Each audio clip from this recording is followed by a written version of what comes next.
welcome back to my Python for Data Analysis series, where we cover all the essential Python skills you need to start analyzing data. My name is Urvi, I'm a data analyst, and in today's video, we are covering lists, tuples, dictionaries, and sets. So first, let's start off with lists. A list is just a collection of values that is ordered, changeable, and allows duplicate values.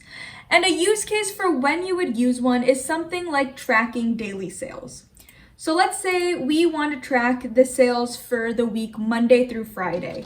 So we can create a variable called daily sales, and we will define a list where each item in the list is the number of sales for that day. So to define a list, we need to specify the values between these two square brackets. So let's say on Monday we had $1,000 in sales. On Tuesday we had $3,500 in sales. On Wednesday, we had $500 in sales. On Thursday, it was $2,000, and we finished off the week on Friday with $4,000 in sales. Now, this is a great use case for a list because we want to know how many sales there were each day, which means the list needs to be ordered. The first item in the list has to correspond with Monday, the second has to correspond with Tuesday, and so on. We also may need to change a previous day's sales, like let's say something was wrong in the data, we're missing some information. So we need this to be changeable, also called mutable, which a list is. And if you're using this for a data analysis task, what you may do is you may define the list like this, and then you would pass it off to a different Python library like matplotlib to create a line chart, or pandas to create a series or a data frame. So let's print out this list so you can see what it looks like when it's printed in console. So here it is, it looks exactly the same. And each item in this list is referred to as an element. And these elements can be of any of the data types we discussed before. So like ints, floats, strings, booleans, any of those. Each element has its own position called an index, and it starts at 0. So we can use indexing and slicing to access specific list elements and a range of elements. For example, let's say we want to get the first day's sale. We would take the element at index 0, which is the first day, and we get 1,000. So now if you remember in the strings video, we were able to get the last letter in the string by taking the index -1. Well, we can do a similar thing for lists. We can take the index of -1 to get the last element in the list. So when we print this, you see that we get 4,000. Now we can also get a range of values. So let's say we want the sales from Wednesday and Thursday. So we can use slicing to do that. And when we do slicing, we specify the starting index, which for us is 2, and we specify the ending index, which for us is going to be 4. Now we actually want indexes 2 and 3. This is Wednesday and this is Thursday. But when we slice a list, the first starting index is inclusive, but the ending index is exclusive. So if we end the list at 4, we'll actually get the elements at 2 and 3, since it doesn't include index 4. So there we go, we get the sales for Wednesday and for Thursday. Now with slicing lists, you can also do something where if you want everything from the beginning of the list to a certain index, you can do that. So let's say we want everything from the beginning of the list all the way to index 4. So we can do that doing daily sales, and we won't specify a starting index, so it'll just default to the 0 index, and we can say we want to end it at index 4. So here we get everything from the beginning all the way up until and not including index 4. We can also do this where we give it a starting index and it takes everything until the end of the list. So let's say we want to start it at index 2 and we want everything till the end of the list. This time it will include index 2 because again, the starting index is inclusive. So we're getting everything from index 2 till the end. So that's 500, 2,000, and 4,000. Now, since we're talking about indexing lists, I want to introduce a concept that is a little bit more advanced, but I think it's important to cover it here since we're covering indexing, and that is the idea of a 2D list, a two-dimensional list. Now, as I mentioned earlier, a list can be of any data type. Well, you can also have a list of lists. So I'll define a variable here called lists of lists, and we're going to make it into a list. So here's our brackets. Now, instead of just doing something like 1, 2, 3, 4, will actually specify a sublist. So let's do a list of 1, 2, and 3. We can specify another list of 4, 5, 6, and let's specify one more list of 7, 8, and 9. Now this is known as a two-dimensional list because it has 2 dimensions. It has a number of rows and it has a number of columns. Now this is a concept you'll see more later on when we get into pandas and NumPy, but I wanted to show you how we can index this type of list. Up here, when we were indexing this list, we were only giving it 1 index. That's because this list only has rows. But now this list has rows and columns, so we have to give it 2 indexes. 1 for the row that we want and 1 for the column that we want. And this is indexed in a similar way. You'll see this is row index 0, this is row index 1, and this is row index 2.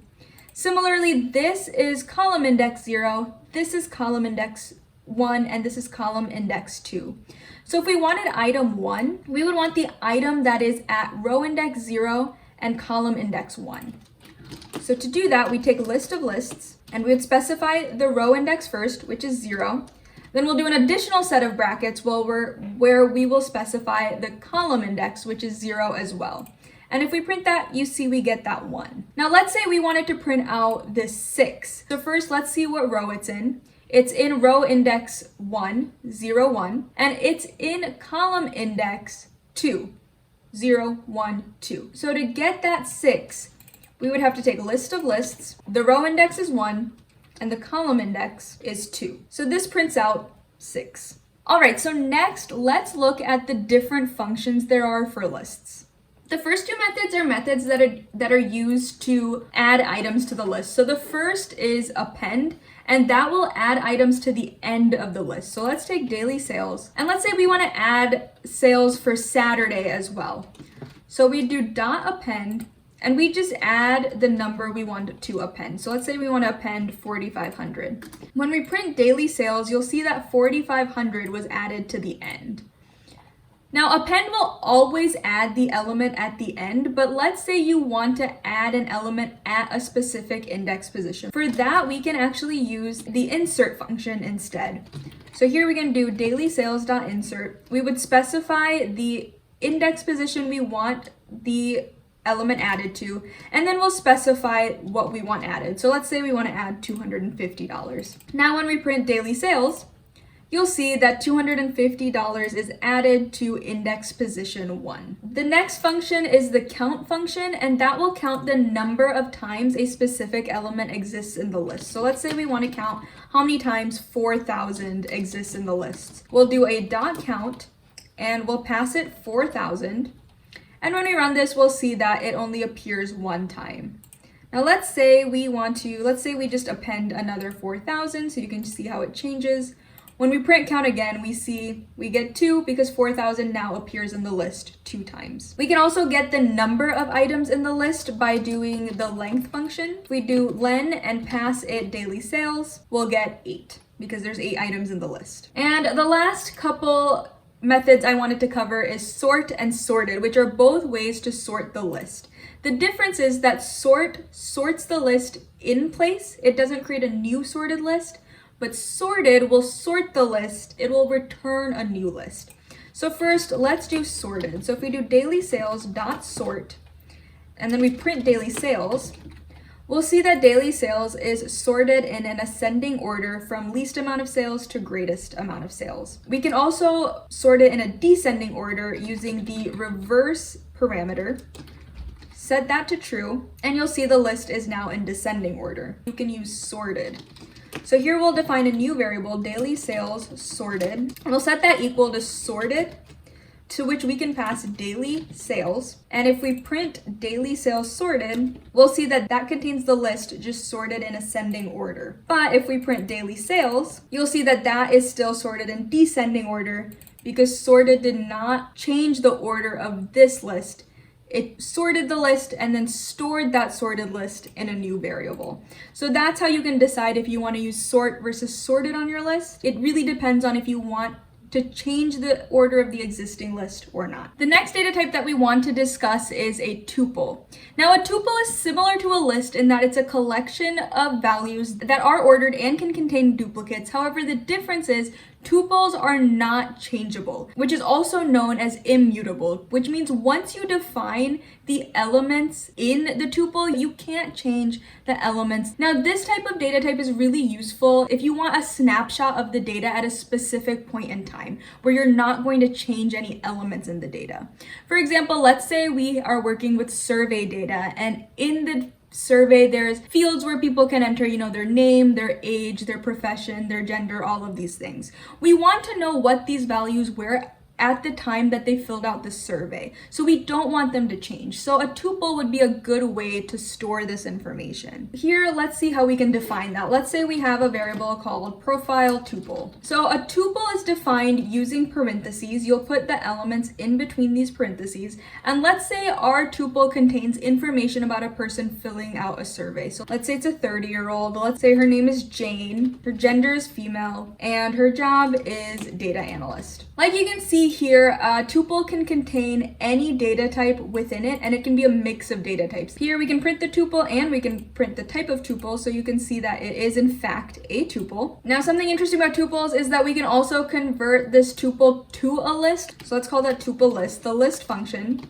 will pass it profile tuple, and if we print the tuple list and the type of tuple list, you'll see here the tuple was converted to a list, which we can tell because it now has square brackets instead of the parentheses, and the class is list. All right, so we can access the elements of a tuple. We'll go back to this one. That's actually the tuple, not the list. We can access the elements of that using indexing like we do for lists. So profile tuple at 0 will give us the age, which is 30. We can also do slicing. So if we take everything from index 0 until index 3 exclusive, we get 30 Jane and female. So that's at index 0, 1, and 2. Now what we can't do is we can't actually change a value. So let's take profile tuple, and let's say at 0, that's the age, right? Let's say we want to set that to 40.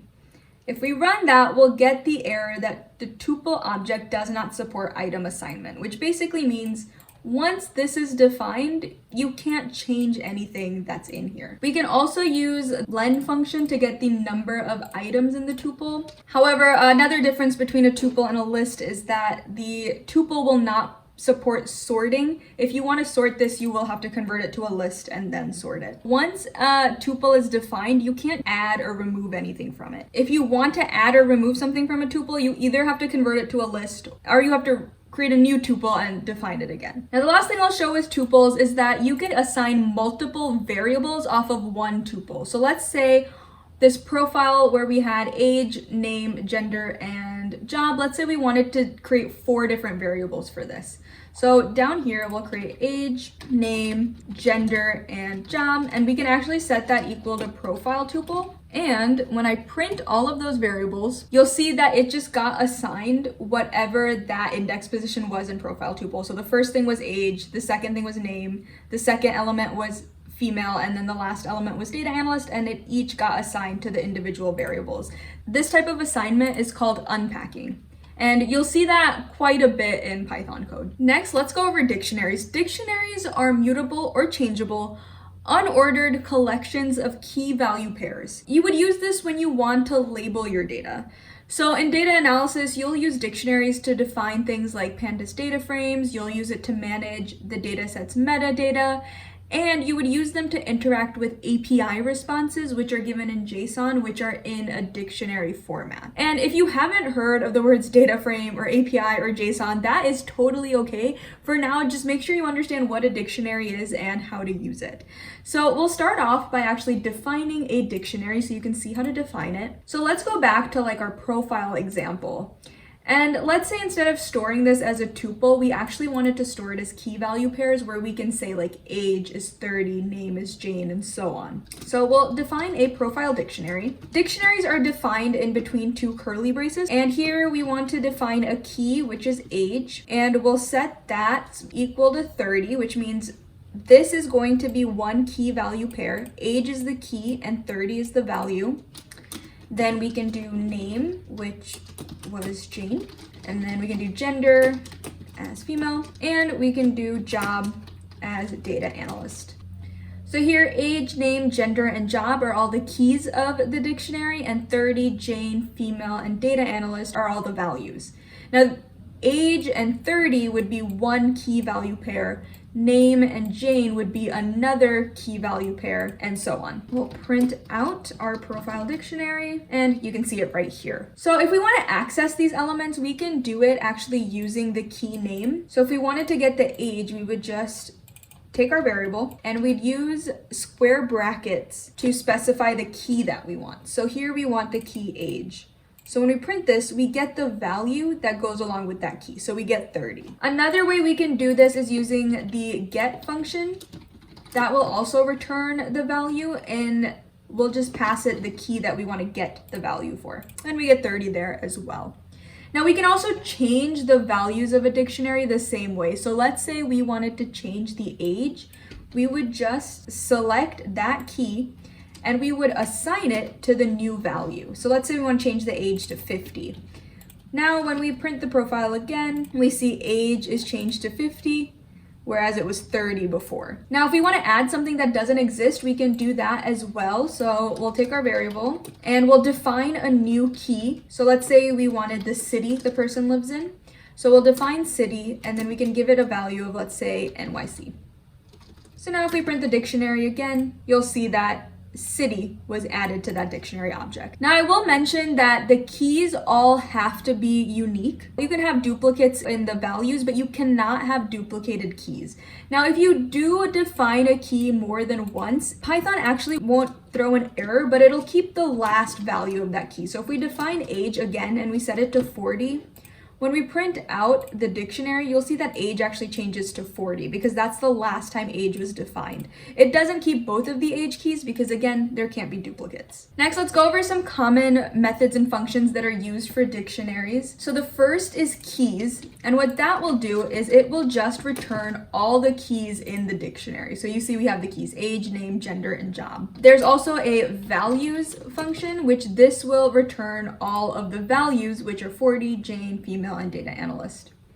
And you'll notice these are kind of different than here, and that's just because we redefined the dictionary up here. I ran that, so it's using this definition. You can also get all the key value pairs by using the items function. This will return all the key value pairs in the dictionary. You can also do update, and what that will do is it will update multiple different key value pairs in the dictionary. So if you want to update more than one, this is a good function to use. So we'll do update, and let's say we want to specify a new key, let's say country.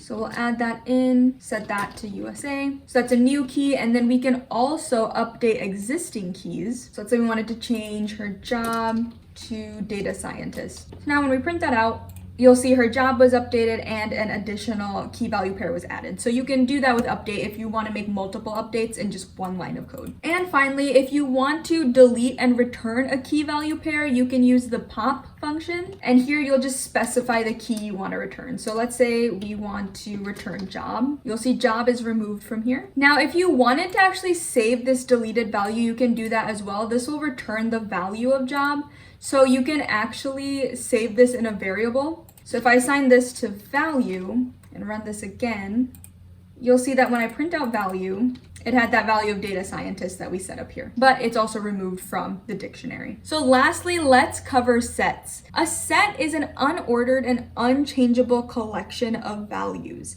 Now this kind of does sound like a tuple, but the main difference is that in a tuple, you can't change the elements and you can't add or remove anything from the tuple. In a set, you can't change an existing element. Like let's say there's a set of numbers 1 through 5. You can't change the 1 to a 0. However, you can add a 0 to the set, or you can remove the 1 from the set. So it's changeable to that extent. Another difference between sets and tuples is that sets cannot contain any duplicate values. All the values in a set have to be unique. So one use case for sets in data analysis is that they're super helpful when cleaning data. Let's say you have a list that contains the different product types at a company or the different customers that are in the loyalty program at a company. And let's say that list has some duplicates. Well, if you want to get the unique values, one way you can do that is converting the list into a set. Since a set can't contain duplicate values, that's one way to get the unique values. You can also perform set operations using sets. So let's say you have two different loyalty programs and you want to see customers that are in both, that are in one, that aren't in another. Set operations would be a way to do that. So let's look at that use case of customers that are in a loyalty program. So we'll define our set as customers 1. So this will be the customers that are in the first loyalty program. And let's say we have 5 customers in here. So we'll have customer 1, customer 2, customer 3, customer 4, and customer 5. So here you can see that customers 1 is a set, and here are the items in the set. Now sometimes you won't see this printed in the exact order that you defined it in, and that's because the set doesn't have an order. Also, because it doesn't have an order, you can't index this. Like, you can't access the first element by doing like customers 1 at index 0 like you can for tuples and lists. However, you can add and remove things from this set using the add and discard function. So if we wanted to add something, we would just do the add function, and let's say we wanted to add a 6th customer. We could do that, and when we print it, we see customer 6 is added here. Similarly, we can discard a value as well by just using the discard function, and you see customer 6 is removed. So next, let's look at some set operations. So we'll define one more set called customers 2. Let's say this is the customers that are in the loyalty program of a different store. So the first thing we can do is an intersection, which will show us the customers that are in both customers 1 and customers 2. And we do that by just using the and character. So we have customers 1 and customers 2. When we print that, we see that customer 1, customer 2, and customer 3 are in both customers 2 and in customers 1. We can also do a union, which will give us all the customers that are in the first loyalty program in customers 1 and all the customers that are in the second loyalty program in customers 2. They only have to be in one of them for them to be returned by this statement. So a union is done by using this operator. So here you can see this really just gives you all of the customers, customers 1 through 8. And lastly, we can also do a set difference. So we can see customers that are in loyalty program 1 but are not in loyalty program 2. And we can do it the other way, where we see the customers that are in loyalty program 2 but are not in loyalty program 1. So for that first case, we would do customers 1 minus customers 2. This will give us customer 4 and customer 5. So these two customers are in customers 1, but they're not in customers 2. Now, if we wanted to see the other way, what's in customers 2, we would do customers 2 minus customers 1. And here you can see customer 7 and customer 8 are in customers 2, that second loyalty program, but they're not in that first loyalty program. All right, so that is it for this video. Hopefully this was helpful in understanding lists, tuples, dictionaries, and sets, what they are, how they're defined, and when to use each one. In the next video on this series, we will cover if-else statements and loops. So make sure you stay tuned and subscribe to the channel for that. Hope to see you in that next video. See you there.